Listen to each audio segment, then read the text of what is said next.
আমি ওমরের নামে আল্লাহর কাছে নালিশ করব। কি নালিশ করবে? যে ওমরের আমলে আমি না খেয়ে আছি, আমার সন্তান না খেয়ে আছে। কথা বুঝতে পারছেন? এই কথা শোনার সাথে সাথে ওমর রাদিয়াল্লাহু আনহুর মানে বুকে আল্লাহ পাকের ভয় চলে আসলো, হৃদয় প্রকম্পিত হলো। প্রকম্পিত হওয়ার পর তিনি নিজে চলে গেলেন মদিনায়, যেটাকে বলি আমরা বাইতুল মাল, মানে রাষ্ট্রীয় সম্পদ যেখানে থাকতো ওটাকে বাইতুল মাল বলা হতো। সেখান থেকে একটা আটার বস্তা নিজের কাঁধে উঠিয়েছেন, উঠিয়ে নিজে পায়ে হেঁটে ওই মহিলার বাসায় যাচ্ছেন।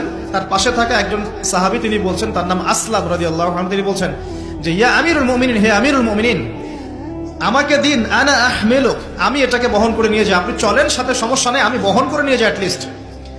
তখন ওমর রাদিয়াল্লাহু আনহু বলছেন, দিলের কান দিয়ে শোনেন কথাগুলো, ওমর রাদিয়াল্লাহু আনহু বলছেন, হাল আনতা তাহমিলু উযরি ইয়াউমাল কিয়ামা, তুমি কি কিয়ামতের মাঠে আমার পাপের বোঝা বহন করবে?